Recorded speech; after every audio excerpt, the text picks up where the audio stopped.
ಶ್ರೀಗುರುಭ್ಯೋ ನಮಃ. ಹರಿ ಓಂ.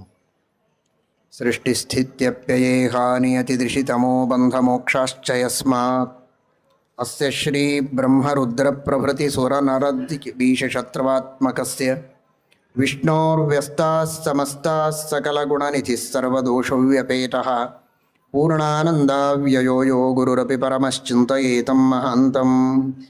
ಜನ್ಮಾದ್ಯಸ್ಯ ಯತೋನ್ಮಯಾದಿತರತಶ್ಚಾರ್ಥೇಷ್ವಭಿಜ್ಞಸ್ವರಾಟ್ ತೇನೇ ಬ್ರಹ್ಮಹೃದಾಯ ಆದಿಕವಯೇ ಮುಹ್ಯಂತಿ ಯಂ ಸೂರಯಃ. ತೇಜೋ ವಾರಿಮೃದಾಂ ಯಥಾ ವಿನಿಮಯೋ ಯತ್ರ ತ್ರಿಸರ್ಗೋ ಮೃಷಾ ಧಾಮ್ನಾ ಸ್ವೇನ ಸದಾ ನಿರಸ್ತಕುಹಕಂ ಸತ್ಯಂ ಪರಂ ಧೀಮಹಿ. ಧರ್ಮ ವಿಜ್ಞಾನ ವೈರಾಗ್ಯ ಪರಮೈಶ್ವರ್ಯಶಾಲಿನಃ ಆನಂದತೀರ್ಥ ಭಗವತ್ಪಾದಾನ್ ವಂದೇ ನಿರಂತರಂ. ಆನಂದತೀರ್ಥೋಪದಿಷ್ಟೋ ನಿಧಿರ್ನಾರಾಯಣಃ ಕ್ವಯಃ ಪ್ರದರ್ಶಿತೋ ಯೇನ ಸಮ್ಯಕ್ ಜಯತೀರ್ಥಂ ತಮಾಶ್ರಯೇ. ಸತ್ಯಾಭಿಜ್ಞಕರಾಬ್ಜೋತ್ಥಾನ್ ಪಂಚಾಶದ್ವರ್ಷಪೂಜಕಾನ್ ಸತ್ಯಪ್ರಮೋದತೀರ್ಥಾರ್ಯಾನ್ ನೌಮಿನ್ಯಾಯ ಸುಧಾರತಾನ್. ಮನೆಯಲ್ಲಿರುವಂತಹ ಮಕ್ಕಳು ಹೇಗೆ ಇದ್ದಾರೆ ಅನ್ನುವುದರ ಬಗ್ಗೆ ಸರಿಯಾಗಿ ತಿಳಿದುಕೊಳ್ಳಬೇಕು.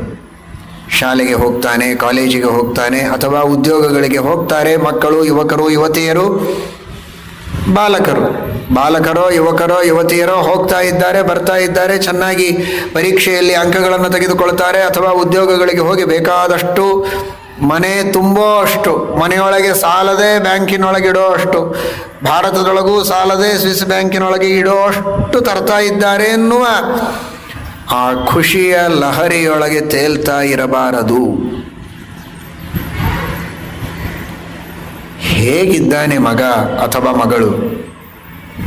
ಯಾರ ಜೊತೆಗೆ ಮಾತಾಡ್ತಾ ಇದ್ದಾನೆ? ಎದಕ್ಕೋಸ್ಕರ ಮಾತನಾಡ್ತಾ ಇದ್ದಾನೆ? ನೇರವಾಗಿ ಆಫೀಸಿನಿಂದ ಮನೆಗೆ ಬರ್ತಾನೋ, ಇನ್ನೆಲ್ಲಿಯೋ ಹೋಗಿ ಬರ್ತಾನೋ?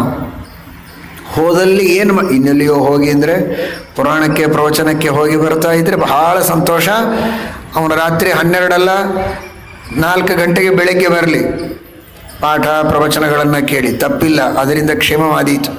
ಆದರೆ ಇನ್ಯಾವುದೋ ಸ್ಥಾನಕ್ಕೆ ಹೋಗ್ತಾ ಇದ್ದರೆ ಅಭಕ್ಷ ಭಕ್ಷಣ ಅಗಮ್ಯ ಗಮನ ಅಪೇಯಪಾನಗಳನ್ನು ಮಾಡಿ ಏನು ಗೊತ್ತಿಲ್ಲದೆ ಇದ್ದವರಾಗಿ ಮನೆಗೆ ಬರ್ತಾ ಇದ್ದ ಅಂದರೆ ನಮ್ಮ ಮಗ ಬಹಳ ಒಳ್ಳೆಯವ ಅಂತ ಪ್ರೀತಿಯನ್ನು ಮಾಡುವುದಕ್ಕೆ ಹೋಗಬೇಡಿ.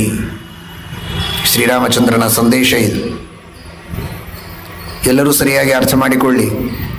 ರಾಮದೇವರು ಹೇಳಿದ, ಭರತನಿಗೆ ನೀಡಿದ ಸಂದೇಶವನ್ನು ಇವತ್ತಿನ ಕಾಲದಲ್ಲಿ ಸುಮ್ಮನೆ ಏನೋ ಸಮನ್ವಯ ಮಾಡಿ ಹೇಳುವುದಕ್ಕೆ ಹೇಳ್ತಾ ಇದ್ದಾರೆ ಅಂತ ತಿಳಿಯಬೇಡಿ. ಇದು ಗಂಭೀರವಾದ ಸಮಸ್ಯೆ, ಜ್ವಲಂತವಾದ ಸಮಸ್ಯೆ. ಇವತ್ತು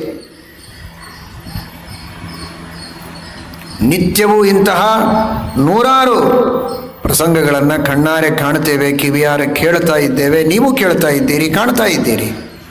ನಾನಾ ರೀತಿಯ ಅಭಕ್ಷ ಭಕ್ಷಣಗಳನ್ನು ಮಾಡುವಂತಹ ಅನೇಕ ಯುವಕ ಯುವತಿಯರು ಇವತ್ತಿದ್ದಾರೆ.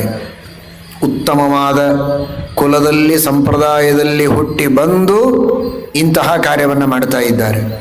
ಅಪೇಯ ಪಾನ ಮಾಡುವವರಿದ್ದಾರೆ, ಅಗಮ್ಯ ಗಮನ ಮಾಡುವವರಿದ್ದಾರೆ. ಸಾಂಪ್ರದಾಯಿಕವಾಗಿ ಕುಲ ಸಂಪ್ರದಾಯ ಧರ್ಮದ ಚೌಕಟ್ಟನ್ನು ಮೀರಿ ಮನಸ್ಸಿಗೆ ಬಂದಂತೆ ವಿವಾಹವನ್ನು ಮಾಡಿಕೊಂಡು ಧರ್ಮದ ಉಲ್ಲಂಘನೆಯನ್ನು ಮಾಡುವವರಿದ್ದಾರೆ. ಇಂತಹ ಪ್ರಸಂಗ ಯುವಕ ಯುವತಿಯರಿಗೆ ಬರುವುದಕ್ಕೆ ಕಲಿಯುಗ ಕಾರಣ, ಇವತ್ತಿನ ವಾತಾವರಣ, ಸುತ್ತಲಿನ ಜನ, ಅದೆಲ್ಲ ಕಾರಣಗಳು ಹಾಗಿರಲಿ. ಯುಗವನ್ನು ಬದಲಾಯಿಸುವಂತಹ ಯುಗ ಪರಿವರ್ತಕರು, ಯುಗ ಪುರುಷರು ನಾವ್ಯಾರಲ್ಲ. ಆದರೆ ತಂದೆ ತಾಯಿಗಳ ಪಾತ್ರವೂ ಅದರಲ್ಲಿದೆ. ತಂದೆ ತಾಯಿಗಳ ಔದಾಸೀನ್ಯ ಬಹಳ ದೊಡ್ಡ ಪಾತ್ರವನ್ನು ಇಲ್ಲಿ ವಹಿಸ್ತಾ ಇದೆ.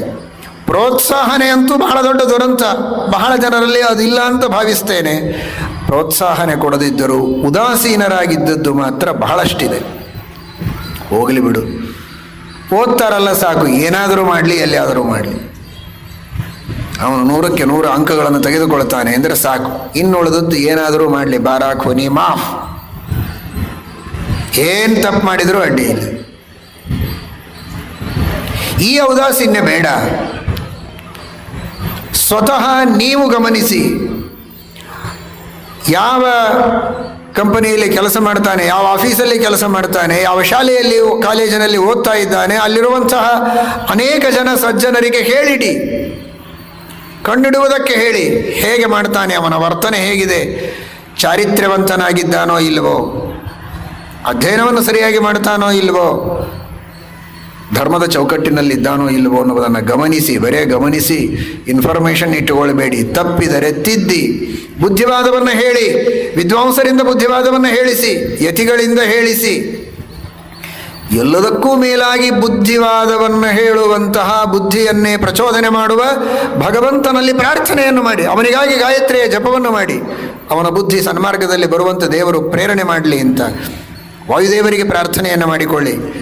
ಸುಂದರಕಾಂಡ ರಾಮಾಯಣವನ್ನು ಪಾರಾಯಣ ಮಾಡಿ, ವಾಯುಸ್ತುತಿಯನ್ನು ಹೇಳಿ, ಗುರುಸ್ತೋತ್ರವನ್ನು ಹೇಳಿ, ಗುರುಗಳಿಗೆ ಪ್ರಾರ್ಥನೆ ಮಾಡಿಕೊಳ್ಳಿ. ಹರಿವಾಯು ಗುರುಗಳಿಗೆ ಪ್ರಾರ್ಥನೆಯನ್ನು ಮಾಡಿ ಅವನಿಗೆ ಸದ್ಬುದ್ಧಿ ಬರುವಂತೆ ಆಧ್ಯಾತ್ಮಿಕ ಪ್ರಯತ್ನವೂ ಇರಲಿ. ಲೌಕಿಕವಾಗಿ ನಿಮ್ಮ ಬುದ್ಧಿಶಕ್ತಿ ಇದ್ದಷ್ಟು ಬುದ್ಧಿವಾದವನ್ನು ಹೇಳಿ, ಇನ್ನೊಬ್ಬರಿಂದಲೂ ಹೇಳಿಸಿ. ಸಸಿ ಇರುವಾಗಲೇ ಅದನ್ನು ಸರಿ ಮಾಡಬಹುದು. ಹೆಮ್ಮರವಾಗಿ ಆ ಅಧರ್ಮ, ಅನ್ಯಾಯ, ದುಷ್ಟ ಪ್ರವೃತ್ತಿ ಬೆಳೆದು ನಿಂತಾಗ ಸರಿ ಮಾಡುವುದಕ್ಕಾಗುವುದಿಲ್ಲ. ಇವತ್ತು ನಮ್ಮ ಧರ್ಮವನ್ನೇ ಬಿಟ್ಟು ಬೇರೆ ಧರ್ಮವನ್ನು ಅನುಸರಣೆ ಮಾಡುವಂತಹ ಪ್ರಸಂಗ ಇದೆ. ಕಾಮಕ್ಕೆ ಬಲಿಯಾಗಿ, ತಾತ್ಕಾಲಿಕವಾದ ಕಾಮ, ಚರ್ಮದ ಮೇಲಿನ ಪ್ರೀತಿ, ಗುಣಗಳ ಮೇಲಿನ ಪ್ರೀತಿಯಲ್ಲ. ಯಾವ ಧರ್ಮ ಅನಾದಿ ಕಾಲದ ಧರ್ಮ, ಸನಾತನ ಧರ್ಮ, ಕೋಟಿ ಕೋಟಿ ಅಲ್ಲ, ಅನಂತ ಸಜ್ಜನರು, ಋಷಿಗಳು, ಮುನಿಗಳು, ಜ್ಞಾನಿಗಳು, ಮಹಾನುಭಾವರು, ಸಾಧಕರು, ಸಂತರು, ಹರಿದಾಸರು ಎಲ್ಲರೂ ಅನುಷ್ಠಾನ ಮಾಡಿದ್ದು, ಅದರ ಸಿದ್ಧಿಯನ್ನು ಪಡೆದದ್ದು.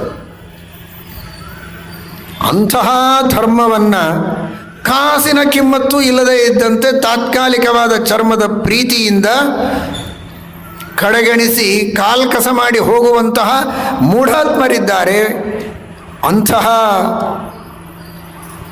ಪ್ರಸಂಗವನ್ನು ಯುವಕ ಯುವತಿಯರಿಗೆ ತರುವುದಕ್ಕೆ ಕಾರಣ ಒಂದು ಔದಾಸೀನ್ಯ. ಯಾವ ಪಾಲಕರು ಉದಾಸೀನರಾಗಬೇಡಿ.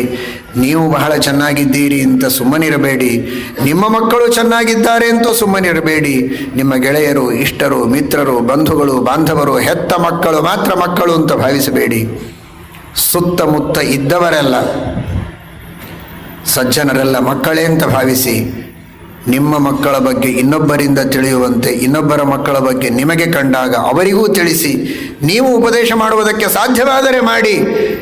ನಮ್ಮ ಧರ್ಮದ ಯುವಕರು, ಯುವತಿಯರು ನಮ್ಮ ಧರ್ಮದವರೇ ಆಗಿ ಉಳಿಯಬೇಕು. ಈ ಸನಾತನ ಧರ್ಮವನ್ನೇ ಅನುಸರಣೆ ಮಾಡಬೇಕು. ಭಗವಂತನಲ್ಲಿ ಭಕ್ತಿಯನ್ನು ಮಾಡಬೇಕು. ದೇಶದಲ್ಲಿ ಭಕ್ತಿಯನ್ನು ಮಾಡ್ತಾ ಶ್ರದ್ಧೆಯಿಂದ ಸಜ್ಜನರಾಗಿ, ಸಾಧುಗಳಾಗಿ ಇರಬೇಕು. ಅದಕ್ಕಾಗಿ ಏನೆಲ್ಲ ಪ್ರಯತ್ನ ಮಾಡಬೇಕೋ ಅದನ್ನು ಮಾಡಿದರೆ ಮಾತ್ರ ನಮ್ಮ ಧರ್ಮ ಉಳಿಯುತ್ತದೆ, ನಮ್ಮ ರಾಜ್ಯ ಉಳಿಯುತ್ತದೆ, ನಮ್ಮ ರಾಷ್ಟ್ರ ಉಳಿಯುವುದಕ್ಕೆ ಸಾಧ್ಯ ಇದೆ. ಅದಕ್ಕಾಗಿ ಎಲ್ಲರೂ ಪ್ರಯತ್ನವನ್ನು ಮಾಡಬೇಕು. ಕೇವಲ ನಮ್ಮ ಧರ್ಮದವರು ಅಂತನ್ನುವ ಸೋಗಿನೊಳಗೆ ಇನ್ನುಳಿದ ದುರ್ಗುಣಗಳನ್ನೆಲ್ಲ ಮೈಯಲ್ಲಿ ತುಂಬಿಸಿಕೊಂಡು ಪ್ರಯೋಜನ ಇಲ್ಲ. ಗುಣವಂತರಾಗುವಂತೆ ಎಲ್ಲರೂ ಪ್ರಯತ್ನ ಮಾಡಬೇಕು ಅಂತ ಶ್ರೀರಾಮಚಂದ್ರ ಬಹಳ ಸ್ಪಷ್ಟವಾಗಿ ಆದೇಶವನ್ನು ಮಾಡ್ತಾ ಇದ್ದಾನೆ. ಆದೇಶ ಮಾಡಿದ ಆ ಭಗವಂತನ ಕಾಲನ್ನೇ ಗಟ್ಟಿಯಾಗಿ ಹಿಡಿಯೋಣ. ಶ್ರೀರಾಮಚಂದ್ರನ ಪಾದಗಳನ್ನೇ ಹಿಡಿಯೋಣ. ಶ್ರೀರಾಮನ ನಾಮವನ್ನೇ ಜಪಿಸೋಣ. ಈ ಅಧರ್ಮ, ಅನ್ಯಾಯ, ಮತಾಂತರ, ಧರ್ಮಾಂತರ ಇವುಗಳನ್ನು ದೂರ ಅಟ್ಟೋಣ. ಯುವಕ ಯುವತಿಯರಲ್ಲಿ ಧರ್ಮದ ಸಂಸ್ಕಾರವನ್ನು, ಧರ್ಮದ ಬೀಜವನ್ನು ಬಿತ್ತೋಣ.